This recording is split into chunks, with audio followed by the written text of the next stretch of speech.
Welcome to this McGraw-Hill Education Learning Conference. I'm Tessa Hunt with McGraw-Hill Education, and I will be the webinar moderator for today's session. Before we get started, I'd like to go over a few quick housekeeping items. This event is being presented in listen-only mode, which means you'll be able to hear the presenter, but they won't be able to hear you. However, that doesn't mean you cannot participate. We have a chat window where you can post comments, and in addition, we will hold all questions until the end, and you are welcome to type them in the Q&A panel on your screen throughout the session. Joining us today is Dr. Nancy Marchand-Maretlla. Nancy's session, titled I'm College Bound, will help you gain an understanding of the college and career readiness skills that should be taught in upper elementary, middle, and high school to better prepare students for their futures. Dr. Marchand-Maretlla has more than 28 years of experience working with at-risk populations. She is a professor of special education at Eastern Washington University, teaching classes in instructional methodology. I'd now like to turn the session over to Dr. Marchand-Maretlla. Welcome. Hello, Tessa. Thank you for that introduction, and welcome everyone. Certainly appreciate having you here this morning or afternoon, depending on where you are. We'll go ahead and get started with I'm College Bound, Promoting College and Career Readiness Skills.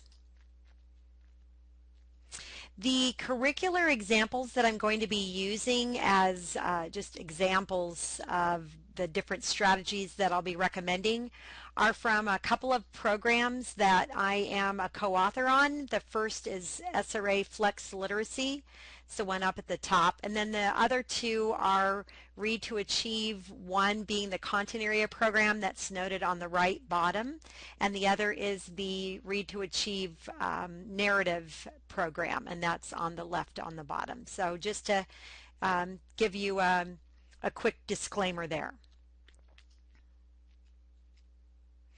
Every year, the International Literacy Association does a what's hot, what's not literacy survey, and I look forward to seeing that every year just because literacy leaders throughout the United States give their thoughts on what would be considered hot for the next year. And so I'm going to go through that just to give you an idea about what this latest literacy survey indicated. The 8 very hot topics are, and that's where 75% of the respondents agreed. They include close reading or deep reading, where you actually take multiple passes through complex text. College and career readiness, hence I'm guessing why you're here today. The Common Core state standards, which by the way is predicated on the whole notion that we need to get kids ready for college and their careers. Digital literacies, new literacies in the media. Anything related to content area or disciplinary literacy. High stakes assessment literacy, and again the Common Core. Informational or nonfiction texts. And anything related to ramping up the complexity of text so that students are engaged with texts that they're likely to see in college or in vocational settings. What should be hot, as noted by 100% of the respondents in this survey, number one, anything to do with adolescent literacy. And that typically is focused on skills for students in grades 4 to 12. And anything to do with writing, academic, argumentative, and anything based on sources and text evidence. But we need to consider that sometimes folks will say, well, the reason why students in middle school and high school are really struggling is because we should have attacked complex text in elementary school, when in fact we need to actually do more with complex text in the upper grades. And so middle school and high school teachers really need to get in and say, you know, what are the kinds of texts that students are in, and can we actually ramp those up as we progress into high school so students are being challenged at higher levels than ever before. Now there is a readability gap, and we're finding that this is evident if you take a look at what happens between high school and college. And the gap has to do with the lexile differences between, for example, your senior year and just 3 months later when you start college as a freshman. And so what we're finding is that high school textbooks and university textbooks are between the overall readability gap is between 265 lexile and 350, meaning that's almost a 2 or more standard deviation difference in how hard the text is between high school and college. And that's like having a 75% comp level at the end of your senior year and then 50% when you start as a freshman. So this really speaks to we need to do more in high school related to complex text. Now this graphic I really like because if you take a look down at the bottom, it has to do with high school text that students would experience. But if you look here, it's the different types of text collections: SAT, ACT, the military, citizenship, workplace, community college, university, and here's our good old favorite GRE, the graduate record exam. But then we're also looking at the 5th, the 25th, the 50th, the 75th, and the 95th percentiles. And what I want to draw your attention to is that even at the 95th percentile of what we give kids in high school, it's still below the 50th percentile in all the other areas. Meaning that if we don't do more in middle school and high school, particularly high school, in terms of ramping up the kinds of texts that students will see, we're not even preparing students for things like the ACT, the military, citizenship, being able to read job applications, workplace manuals, and so forth. So we need to do more when it comes to reading complex text. I like this graphic because it really illustrates what students are being forced to do, and that is leaping from high school into vocational school, into community college, or into a four-year university. Of course, if we do a better job in middle school and high school, as an example, getting students to read more complex text, we're going to move those buildings together so that rather than trying to leap and fail, we'll have students simply walk from high school over to college. And that has to do, again, with complex text, but also it has to do with teaching study strategies and ways of dealing with the more complex texts that students will be reading. Again, to be able to pull this off, we need to look at complex text, and if you take a look at the different examples here, we've got science and social studies textbooks that we need to do a better job of getting students into higher lexile texts, reading more challenging novels that have more challenging vocabulary, words, and themes, and then let's not forget about this issue down here on evidence-based study strategies. What are the best practices that students can engage in order to do better in their college level classes related to studying for tests and completing assignments?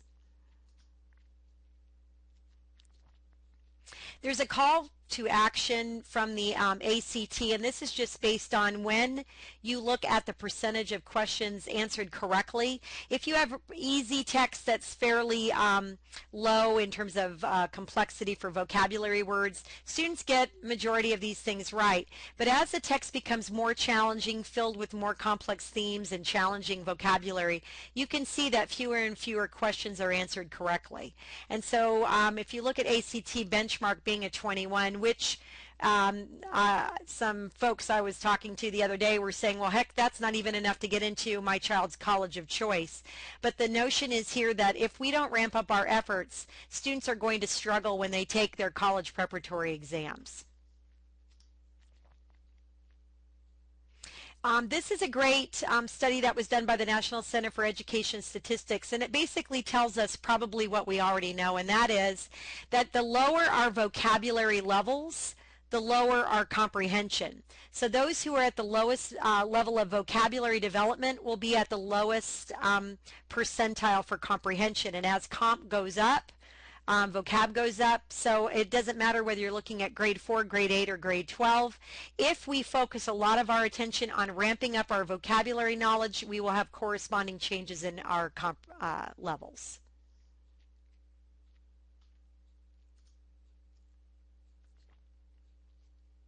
So we know instruction matters. We know that in order to improve academic instruction and performance levels, we need good instructional programs.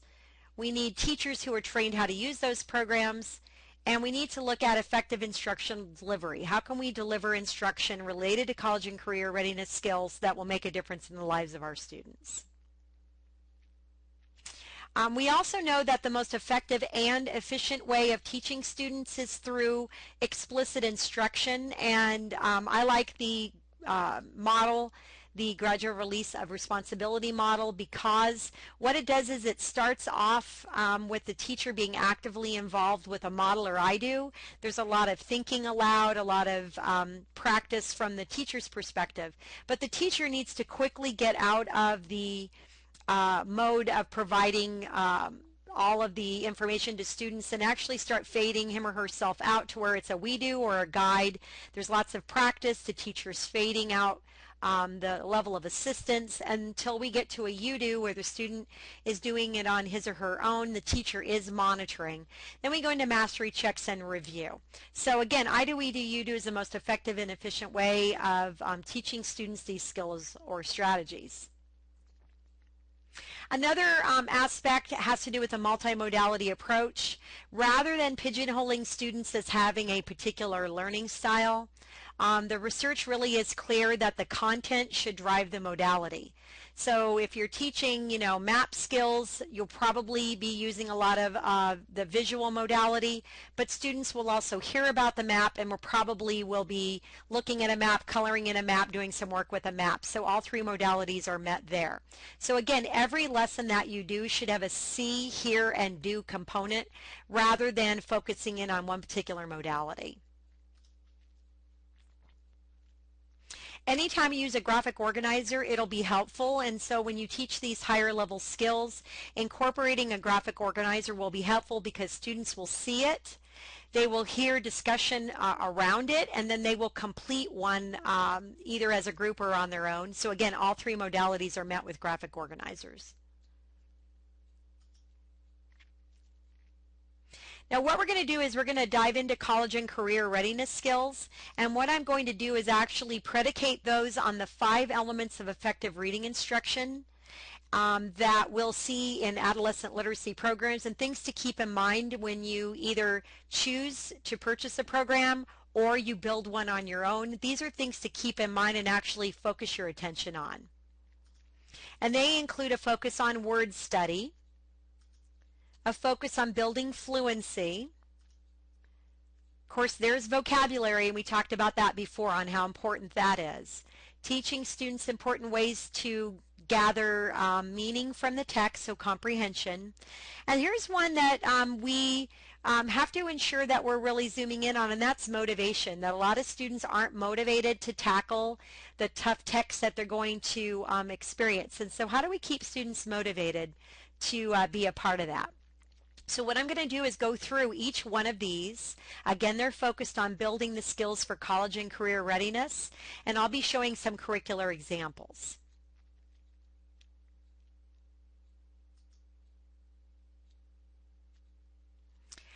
The first one is word study, and that has to do with instructional practices that focus on reading at the word level. And I also wanted you to know that I'm mindful of the Common Core, so this does align with what's called a foundational skill from the Common Core, which is applying word analysis skills. So one thing that we'd want to zoom in on and make sure that students know how to do would be to decode multi-syllabic words.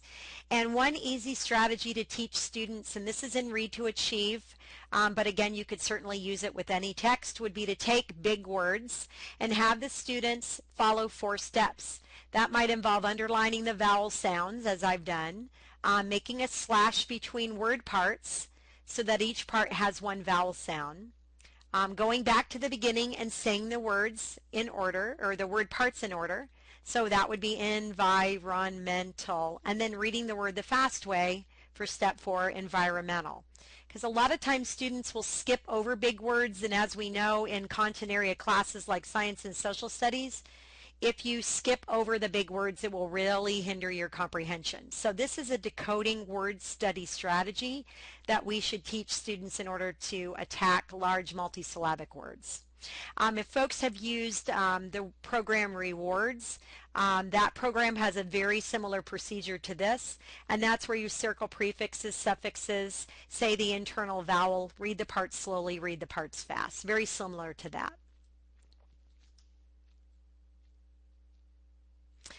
The second element that we need to zoom in on has to do with fluency. And a lot of times students have had focused work on fluency in narrative text. But what we want to ensure is that students have also practiced fluency, that is reading quickly, accurately, and with expression, with higher level or more complex text. And the reason is that we know that when students read with sufficient accuracy and fluency, they will have better comprehension. So again, we need much more focused work in the area of fluency related to informational or more complex text. So let's take a look at one example. This is from Read to Achieve.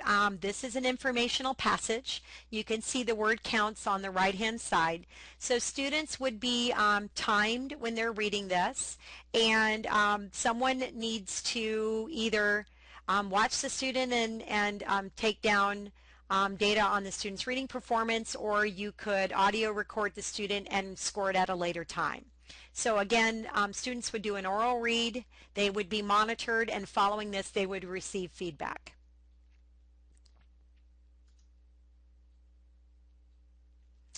Anytime you do any type of fluency work, you should always tie it to comprehension.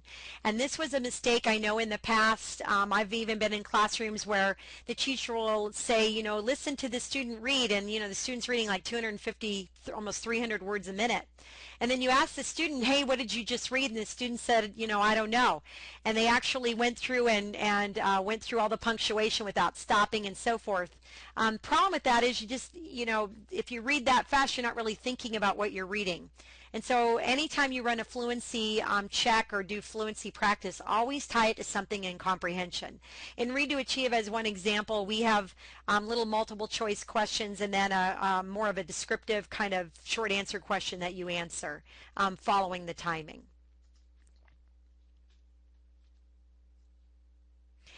Another way that you could run fluency checks would be to run a cold and then a hot timing. This is from Read to Achieve, and if you know the program Read Naturally, it's certainly done this way as well. And that's where you run a cold timing and graph your performance, so cold is in blue.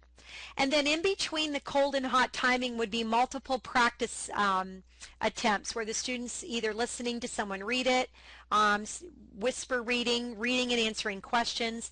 But there's at least 2 additional reads in between a cold and a hot read. And then the hot read would be conducted and graphed above the cold. Now the other thing you're going to see here would be the 50th, the 75th, and the 90th percentile in terms of where we want older students to be. Right around 150 words a minute is about, or is the 50th percentile, and that's at a minimum level of where we would like kids to be in terms of how fast they read. Here we have the 75th percentile and the 90th, just over 200 words a minute. That allows students to be able to read text, but also be able to answer questions related to it.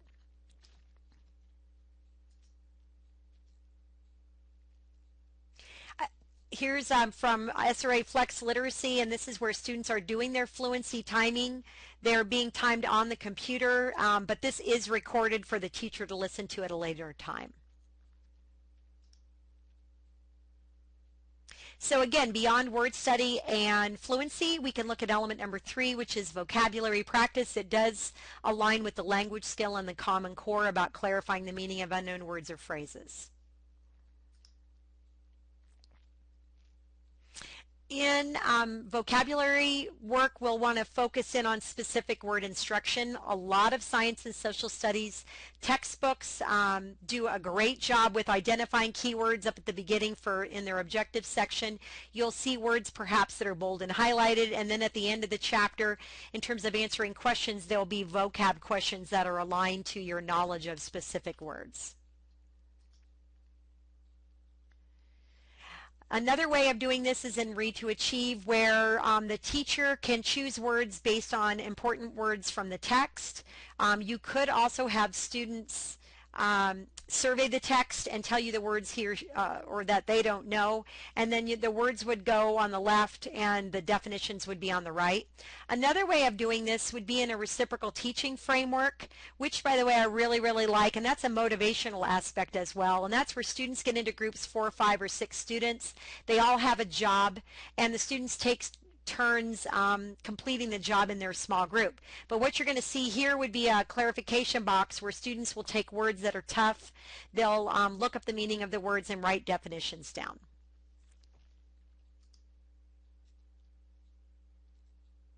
Now, best practice in the area of vocabulary development indicates this, and to me this was an epiphany.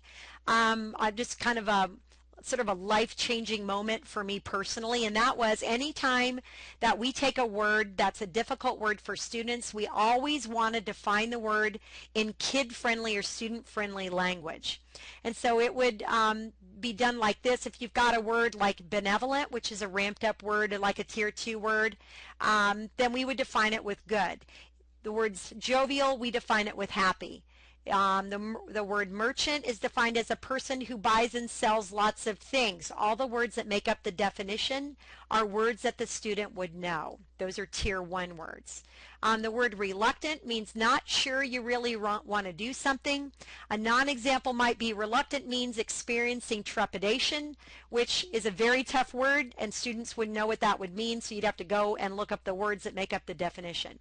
So this is a far better practice of defining words with kid-friendly language. Vocabulary practice can be done. This is in Flex Literacy, either in isolation. So here's a computerized vocab piece of the program where students are learning and doing matching and so forth. Or you can do it in context where the student has to read around the word to figure out what it means. And there are activities surrounding that as well. Then we also have word learning strategies. These are strategies that the student can use when specific words are not taught. So for example, on the left under context, the student would read around to figure out what the words mean. Science and social studies textbooks have gotten a lot better about teaching meanings directly in the text and bold and highlighting words. You could also teach glossary use, and you'll see there the word autotroph is highlighted. This could also be done on the computer where students are learning how to use an online dictionary. And again, this is in Flex Literacy. So again, vocab, very important. We need to focus a lot of our attention on vocabulary. Now we are into comprehension. This aligns with pretty much most of what the Common Core is all about, which are vocabulary strategies. So different strategies that you could utilize to help students become college and career ready. One would be activating prior knowledge and making connections. So this is from Read to Achieve in terms of teaching that skill. Another one, again, is how to use a graphic organizer. A lot of textbooks utilize graphic organizers. Students can develop their own or use ones from their classes. Just a great way of organizing information. Using any kind of comprehension monitoring strategies, having the student think about, do I really understand this? And if I don't, perhaps I need to reread and take notes, or perhaps I need to seek another source.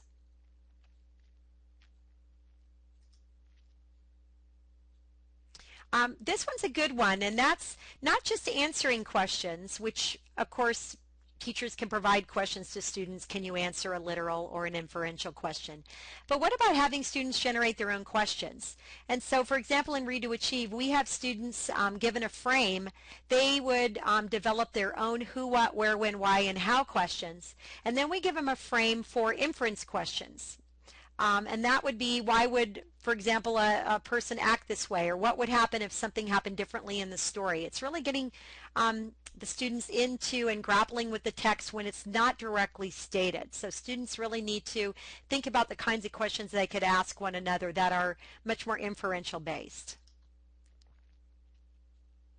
Another important skill is summarization, and we teach this in the narrative program. So if you take a look at this graphic organizer, who or what is the story about? So let's say that we read the Rachel Skidoris book called No End in Sight, and she's a blind Iditarod racer. And so what the story was about would be Rachel Skidoris, and let's say a particular chapter is when she got a new Siberian Husky puppy for her birthday.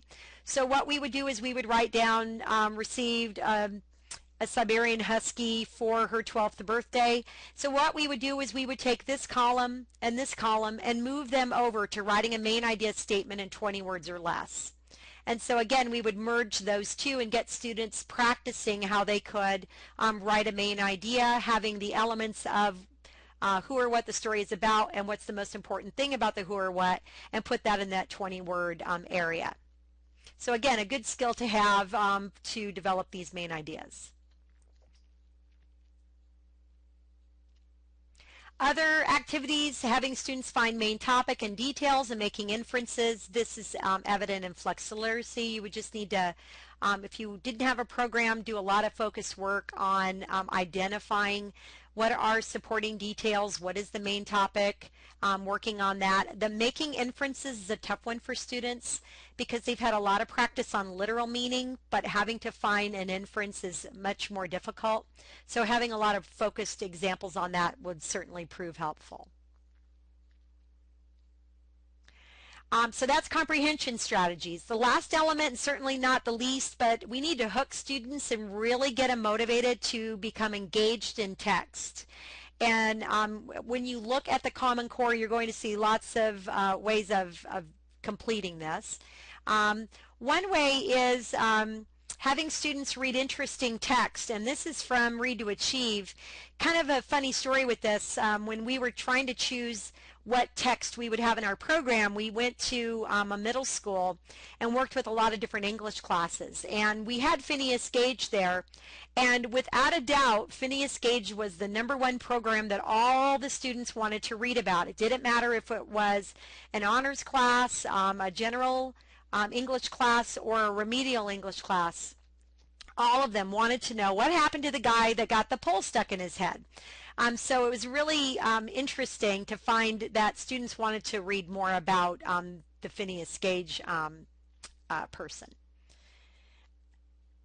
Digital learning, anytime you put something on a computer, students are going to be motivated to want to participate. Flexiliteracy has a placement test that puts students at their own individualized level for all of the computer work that the students will do. So anything involving digital learning and literacy, students are going to be interested in participating. So that's motivational.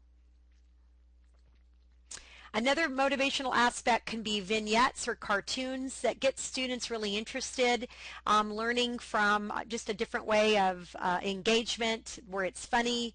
Students kind of relate to sort of same age grade peers talking, that kind of thing. That's done in SRA Flexiliteracy. Other motivational aspects, if you can ever use a think, pair, share, students love to think about something, then pair up either with a partner or in a small group, think it through, jot down notes, and then share with the rest of the class. And this is done in Read to Achieve, can most certainly be done in your classroom. Anytime you can have students work with or engage in text discussion, that works well. At the top, students are engaging in a project together. This is in Flexiliteracy where there's specific steps that students have to complete to research topics of interest and then ultimately to present their findings to the rest of the class. On the bottom, students are participating in a print-based program or aspect of the program where the teacher's really engaging students in thinking about tough questions related to text.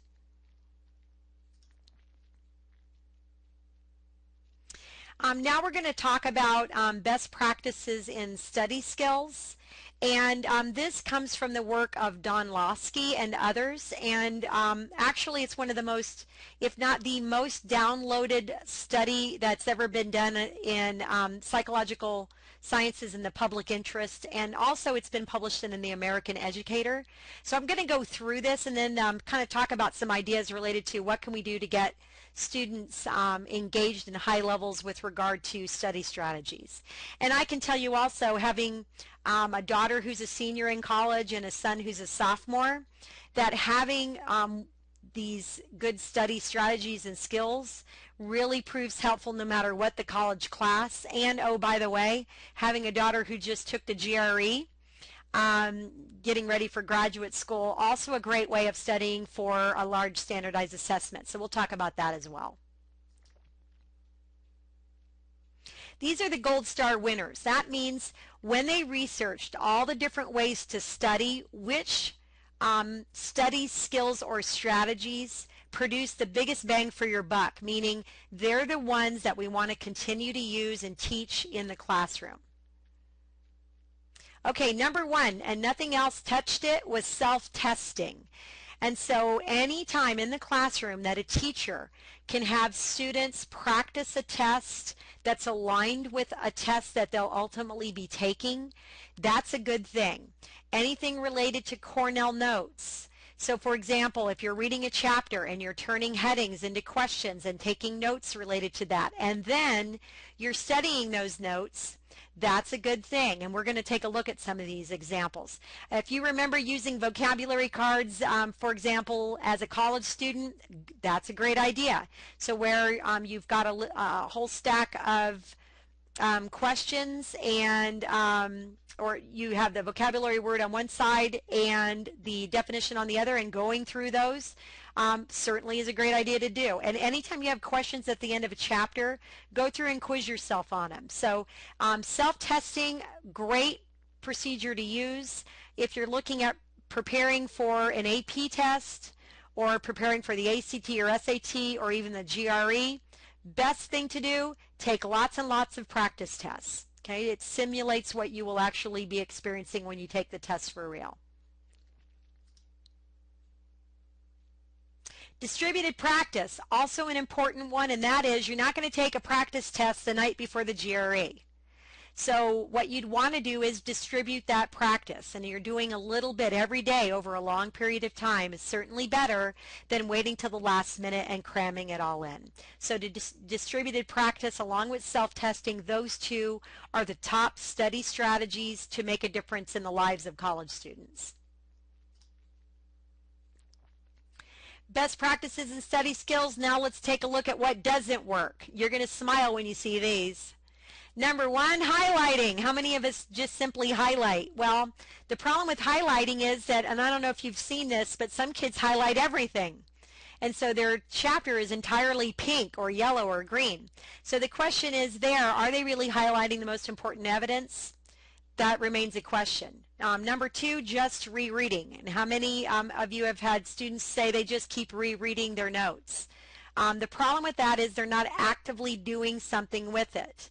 And so how can we make highlighting and rereading better? We're going to actually do something with it. So we have sticky notes, or we write notes down based on our highlights or based on what we reread. Maybe some of you, and I know I did this in college, wrote my notes. So I would have my notes and then I would rewrite them, and as I'm rewriting them, I'm getting rid of things that don't belong there, but I'm also moving that information into long-term memory. So that's certainly an important skill to participate in. And when I'm saying important for college, I'm also talking about, as you can imagine, using these in upper elementary, middle school, and high school, because we're developing those skills that they will ultimately see so that students can simply walk over from one building to the next, so to speak, from high school to college. We need to also move students from program-provided text to their own. And this is something that we felt very strongly about in Read to Achieve, and that is that if you're using a program with students, you also want to ensure that they can actually read their general education materials. So in our program in units 21 to 25, the students move out of the contrived text that belongs with the program, and they move into their own science and social studies books to actually practice the skills and strategies they've learned in their own materials. So constantly think about that. How can we move the students from one thing to the next, again, as we move them into independence? Another aspect would be reading with a pencil. So anytime students are taking notes, or reading a text, they should be taking notes, whether it's on the page itself, on a piece of paper, on a sticky note. But it, again, isn't getting them, it's getting them engaged with the text at a high level. One strategy that works well is called SQ3R. You might have also seen it called SQ4R, where they put in an additional recite area. But that involves surveying, questioning, reading, reflecting, reviewing, and again, you'll see different R's there. But let's take a look at what this might look like. And I'll mention this, that I remember my son in middle school coming home and saying that he needed to take notes from his science book, and he didn't know how to take notes. He also said that he had to use his glossary, and he didn't know what a glossary was. So the point being is that if you want students to take notes, teach them a note-taking strategy, and also teach them the parts of a textbook. So let's take a look at SQ3R. Here we've got a sample chapter, and so a survey would be to look over the chapter, look at the objectives, read over the headings, look at the pictures, read the end of the chapter in terms of if there are any questions. The question would be to take headings and turn them into questions. So here's the heading, the needs of living things. You'd need to turn it into a question and then read to answer it. And then after you've developed your notes, then you would study those, reading them, reciting them, reflecting on them, and so forth. So the SQ3R works very, very well as a study strategy that students can use at a later time. And I'll show you an example of one. So here's an example of the SQ3R on a Cornell system, and that would be where on the left we've got the question or main idea. The heading is turned into a question. The student reads and answers a question and then put a page number. Leave a space, then the next heading, or if it's a vocabulary word, it could be there, or anything within that section that could be turned into a question. The student would do that. And then the student would read and put a page number. Then what would happen with this would be that you would fold it along this vertical line, and then now you've got a study strategy where you see what are organisms, you provide it, you can check it, or you can see this side and you can come up with the question. And then the last thing you'd want to do with this would be to then rewrite your responses. Remember that we're just simply not rereading, we're actually going to do something with it.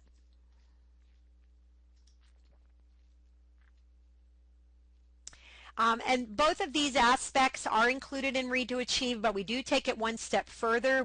We have note-taking in there that you could certainly use in your own classroom, or you can do it through lecture. So if you're providing a lecture to students, it's important to actually use a framework like this so students are are engaged in your lecture and taking notes that they'll be able to use at a later time for studying.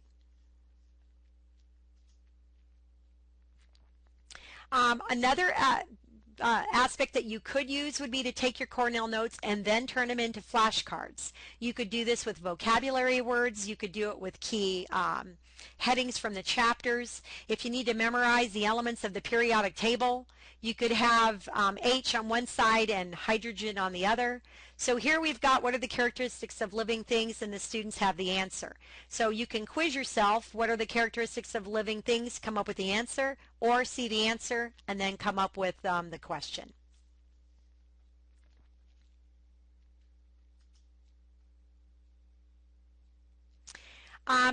So why aren't students learning about the best study strategies? It's a question that Donlowski and colleagues actually questioned the readership.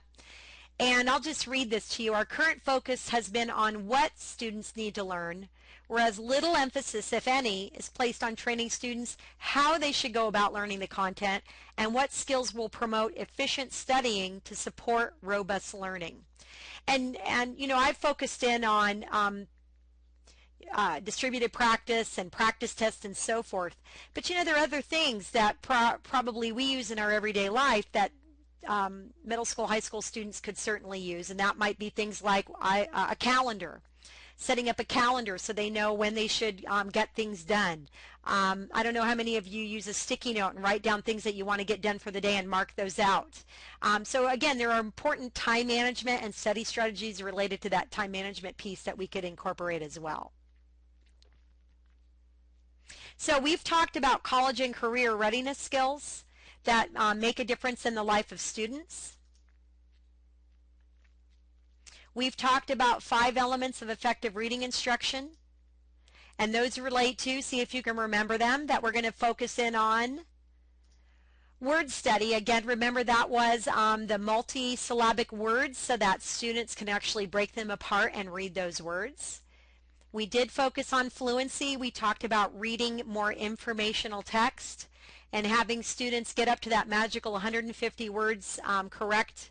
That's per minute with 98% if not higher accuracy, and we're going to tie comprehension to it. We talked about the importance of vocabulary words, that we want to ramp up our vocabulary efforts, that we're going to actually teach the meaning of words using kid-friendly language, and we're also going to teach students about context clues, teach them how to use a glossary, use an online dictionary as an example. We talked about comp strategies, for example, activating prior knowledge, teaching students how to generate questions, teaching students how to summarize and find main ideas as an example. All of those are important skills that students should know and be able to do, whether it's literal or inferential. And then finally, we're not going to forget about motivation, that in order to get students motivated, perhaps it's doing more digital-based literacy, working in groups, doing think, pair, shares, finding interesting topics like Phineas Gage. All of those are important to incorporate. One more time on study strategies. What was the gold star winner? That had to do with self-testing. Anytime we have a practice test, Cornell notes, vocab cards, or questions at the end that we can quiz ourselves over, that's going to make a difference in the lives of kids. And of course, we're going to distribute that practice so that we're not cramming the night before. All right, and that leads me to questions, and I'll turn that over to Tessa in case we had some questions that popped in during my talk. Hi, thank you. That was a great presentation. I have a question here.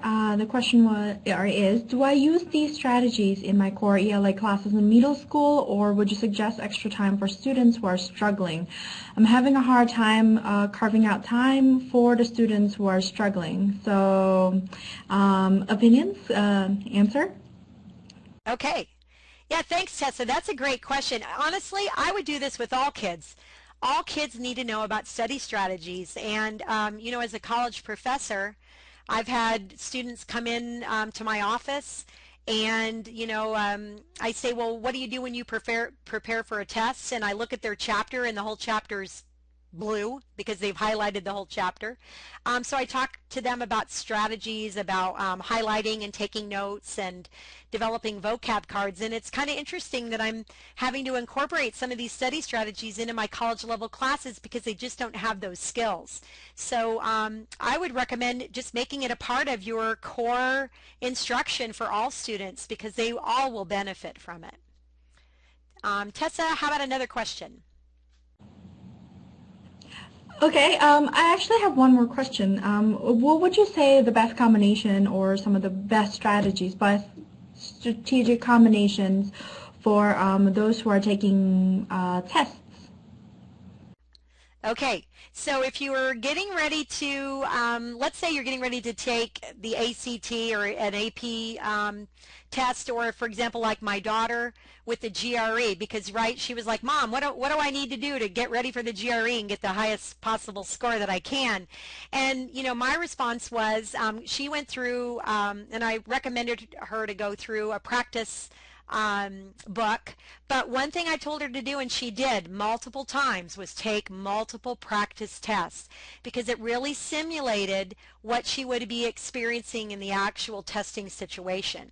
So if you can start well in advance, if you have the GRE in a month, start taking practice tests as often as you possibly can, because what you'll learn about that will be that you'll learn tricks in terms of progression through the tests, and it won't be unfamiliar to you at all. The other thing I would do is recommend taking multiple tests if you can. So for example, like with the GRE, if you can take it a couple of times, what's nice then is you also experience the testing situation where you're in the room and experiencing that. So I would just really recommend doing lots and lots of practice tests and distributing that over time, and that should really be helpful for you. Okay. Great, thank you so much. I think that we have just about it for questions. Do you have any other extra information that you wanted to share with us or anything like that? Okay, I can just do a quick summary. Again, these are the kinds of strategies that, to me, the sooner we start teaching these, the better. And if you're in upper elementary or maybe even, lower elementary, you might be saying, I'm going to implement a calendar for my students so they can keep track of when their homework's due. Or, as a high school teacher, how about using syllabi? Because in college all faculty are required to use a syllabus, but for some kids it might be the first time they've actually ever seen a syllabus that's structured in the way that a college professor might structure it. So these are things that we can start doing as early as we can, because we want it to be familiar to students so that they can be successful in college and beyond. I appreciate it, and Tessa, I'll send it back to you. Thank you so much, Nancy. Thank you for attending the event today. There are handouts located on your screen. This presentation will be on demand for the next 90 days. We will be sending you a post survey for follow-up to build future events. Thank you again for your participation today. And our next presentation would be with Jan Hasbrook, and the presentation will be on meeting the needs of every student with proven best practices. Again, thank you so much, Dr. Marchand-Martella. It was a great presentation. Thank you. Bye-bye.